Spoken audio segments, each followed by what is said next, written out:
Kota Saranjana kembali menjadi buah bibir dan ramai diperbincangkan masyarakat. Kota ini disebut-sebut sebagai sebuah kota gaib dan misterius yang terletak di wilayah Kota Baru, Kalimantan Selatan. Bagi masyarakat setempat, nama Saranjana mungkin sudah melegenda sejak puluhan tahun lalu.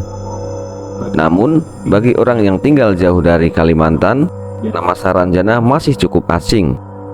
Beberapa orang menyebutkan di kota tersebut banyak terdapat gedung tinggi, mobil, warung, serta penghuni yang terdiri dari pria dan wanita. Cerita yang beredar menyebutkan penduduk Saranjana lebih cantik, tampan, dan juga gagah. Namun, itu semua hanyalah gaib, karena Saranjana yang sebenarnya adalah sebuah bukit yang ditumbuhi pepohonan yang langsung bersebelahan dengan laut. Saat ini, nama kota Saranjana tak ada dalam peta. Namun, kota Saranjana terkenal karena keangkerannya. Orang-orang yang tiba-tiba menghilang sekitar pulau tersebut dipercayai pergi ke kota itu. Tidak sedikit yang mengaku pernah masuk ke kotanya, namun pembuktian secara ilmiah memang belum ada, hanya cerita dari mulut ke mulut. Kali ini, aku punya cerita menarik dari kisah nyata tentang seorang bidan yang diculik untuk ditugaskan di kota Saranjana. Seperti apa kisahnya? Mari kita simak sama-sama. Di sore itu, matahari mulai terbenam ke arah barat. Jam pun sudah menunjukkan pukul 5 sore. Di desa yang terpencil ada sebuah klinik yang terletak di samping jalan dan tidak terlalu besar. Di klinik itu ada seorang bidan cantik yang bernama Sekar. Sekar yang mengingat pasiennya yang sudah tidak ada lagi yang datang. Akhirnya Sekar memutuskan untuk segera tutup. Sekar menikah dengan seorang lelaki berasal dari kota Kalimantan. Meskipun begitu, tugas Sekar dipindahkan ke kota ini dan ditugaskan di sebuah puskesmas di tempat barunya. Sembari membuka praktek di sore harinya, seperti pada saat itu, setelah menyelesaikan tugasnya, biasanya Sekar langsung pulang ke rumah untuk mengerjakan tugas utamanya sebagai ibu rumah tangga. Lalu kemudian istirahat sebentar dan sorenya Sekar kembali ke klinik untuk membantu masyarakat yang membutuhkan bantuan. Di sana, biasanya ada pasien yang datang ke tempat prakteknya Sekar. Namun sore itu tidak ada pasien yang datang. Langit pun sudah mulai mendung dan gelap. Sekar memutuskan untuk tutup dan bergegas membereskan semua barang-barangnya. Dan di situ Sekar tidak sendirian. Sekar selalu menitipkan kunci pada asistennya. Setelah semuanya selesai, Sekar pun pulang ke arah yang berlawanan dengan asistennya. Sedangkan asistennya ke arah barat, Sekar ke arah timur sambil menunggu jemputan dari suaminya. Kala itu jam menunjukkan pukul 8 malam. Sekar masih menunggu jemputan dari suaminya yang tak kunjung datang. Sebenarnya Sekar sudah menelpon suaminya berkali-kali, namun handphone suaminya tidak aktif. Sekar pun terpaksa harus menunggu. Waktu sudah menunjukkan pukul 9 malam. Di saat itu Sekar sedang menunggu suaminya. Tiba-tiba dari jauh Sekar melihat seorang nenek paruh baya yang sedang berjalan dan menghampirinya. Setelah nenek itu dekat, ia memberi salam pada Sekar. Namun si nenek itu tidak menampakkan wajahnya, sebab kerudung yang dikenakan nenek itu terlalu menutupi wajah, sehingga Sekar tidak bisa melihatnya dengan jelas. Tetapi Sekar di situ tidak menghiraukannya. Lalu kemudian nenek itu terlihat setengah membungkuk dan berkata dengan nada memohon, "Bu bidan, maaf, saya mau minta tolong. Ada seorang wanita yang mau melahirkan saat ini dan membutuhkan bantuan ibu bidan." "Di mana, Bu?" ucap Sekar. "Di desa sebelah rumah saya," jawab si nenek itu. "Sebentar ya, Nek," ucap Sekar sambil memeriksa alat yang dibawanya di tas miliknya. "Insya Allah cukup, Nek." "Mari ke arah mana kita jalan?" tanya Sekar. Nenek itu tidak menjawab, hanya memegang lengan kanannya Sekar sambil berkata, "Mari ikut aku." Setelah 5 menit kemudian, antara sadar dan tidak, Sekar tiba-tiba saja sudah duduk di bangku angkot. Sekar pun terkejut karena biasanya di jalan desa ini jam segini sudah tidak ada angkot. Dan Sekar pun sempat berpikir ia akan turun di mana setelahnya. Saat itu pikiran Sekar seakan berkabut dan gak karuan. Mungkin karena terlalu fokus pada pasien yang akan ia tolong. Setelah sampai dengan tujuan yang misterius, nenek itu kemudian membayar angkot. Lalu Sekar pun turun dengan nenek itu dan berjalan di pemukiman yang begitu asri, sejuk dan bersih.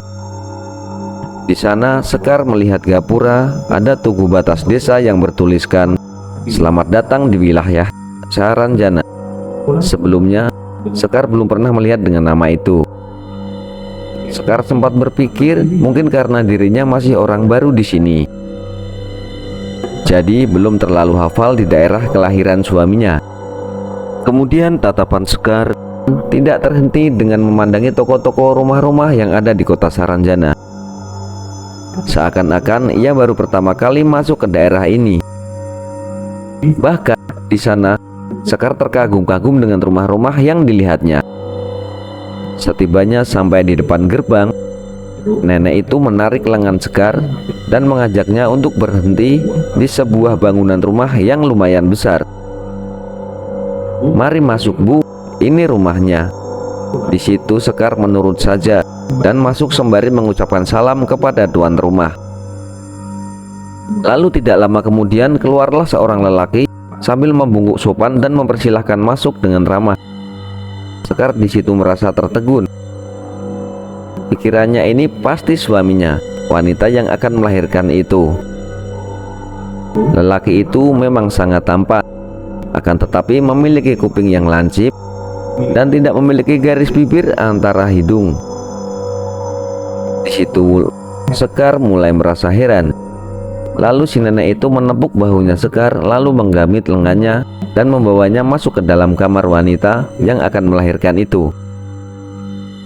Di dalamnya Sekar dibuat takjub ketika melihat kamar yang cukup luas, serta semuanya tertata dengan rapi, dan tempat tidur yang sampai box bayinya istimewa. Kemudian wanita itu setengah baya dan sambil berkata pelan,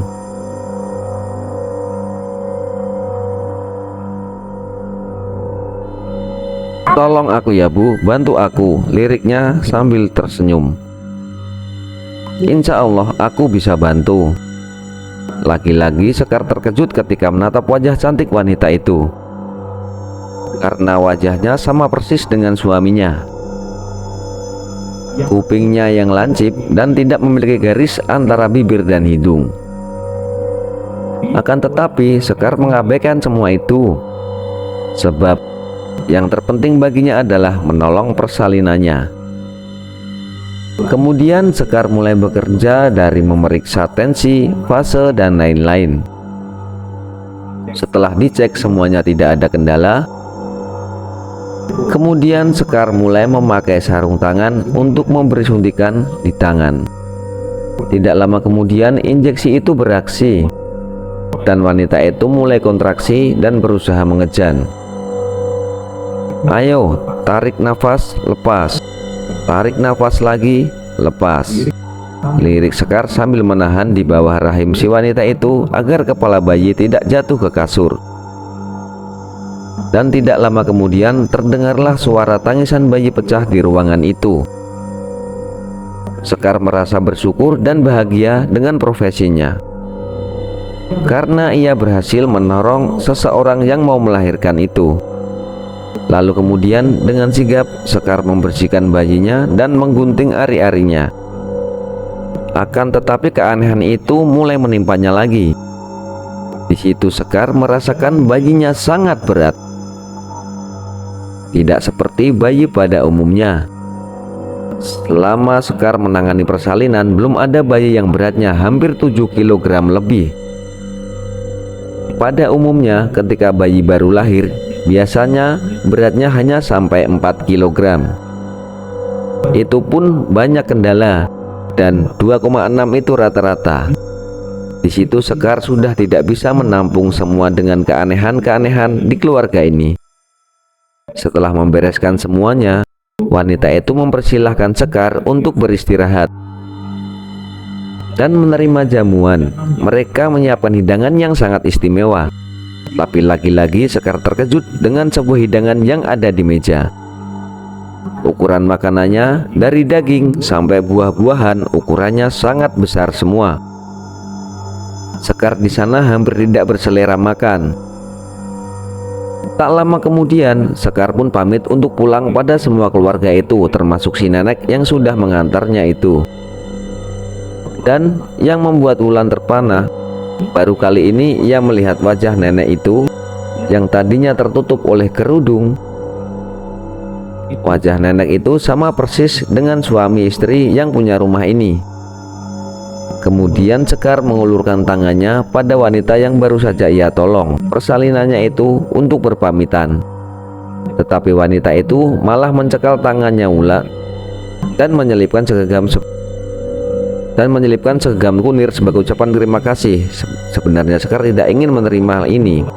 Pada akhirnya Sekar menerima pemberian itu, sebab Sekar khawatir jika tidak diterima mereka akan merasa tidak dihargai. Setelah Sekar berpamitan, tiba-tiba saja pandangan Sekar mulai kabur seperti mau pingsan. Yang terlihat hanya samar-samar dan gapura tugu batas wilayah Saranjana. Malam pun semakin sunyi dan gelap. Keesokan harinya, pagi itu sekitar pukul 5 pagi lewat 12 menit, Sekar pun terbangun dari tidurnya dengan setengah sadar dan masih samar-samar. Sekar di situ mendengar suara riuh bergemuruh yang berada di dekatnya. Perlahan ia membuka matanya dengan jelas. Ternyata suara riuh itu adalah suara warga. Kemudian ada salah satu warga yang menghampiri Sekar yang masih tergeletak di tempat itu. Ini ibu Sekar. Kenapa ada di sini? Padahal dari semalam warga mencarinya di tempat ini beberapa kali, namun tidak ada hasil. Kemudian terdengar sahutan dari warga yang lain, cepat panggil suaminya, kasihan sudah 4 hari 4 malam dia menunggu di sini. Kemudian ada seorang ibu warga di situ membangunkannya. Bangun Neng, sambil memeriksa keadaan Sekar, seakan tubuhnya khawatir ada yang terluka. Setelah itu tak lama kemudian suaminya pun datang sambil memberondong dan mempertanyakan apa yang terjadi. Sekar hanya mengatakan, aku baru saja menolong ibu yang mau melahirkan di daerah Saranjana. Sontak semua warga yang mendengarnya kaget. Hah? Saranjana? Setibanya di rumah suaminya memberitahu bahwa waktu itu Sekar hilang selama 4 hari tanpa kabar. Lalu Sekar menceritakan semuanya dengan kejadian di Saranjana, beserta ciri dan fisik orang-orang yang ada di sana. Suaminya sempat tak percaya. Lalu suaminya bertanya, kamu makan gak di sana? Sekar menggelengkan kepala sambil menjawab, enggak, karena makanan di sana semuanya berbentuk besar. Syukurlah, ucap suaminya. Untungnya saja kamu tidak makan apa-apa di sana. Jika kamu makan di sana, kemungkinan kamu tidak akan bisa pulang ucap suaminya. Mendengar ucapan itu, Sekar merasa syok dan semua keanehan yang ia alami. Setelah Sekar bercerita dengan suaminya tentang kejadian itu, tiba-tiba Sekar mengingat sesuatu yang pernah ia terima di kota Saranjana. Kemudian Sekar bergegas untuk mengecek kunyit yang diberikan wanita itu, dan ternyata kunyit itu sudah berubah menjadi emas. Demikianlah kisah yang dialami suami istri yang seorang bidan di kota Saranjana.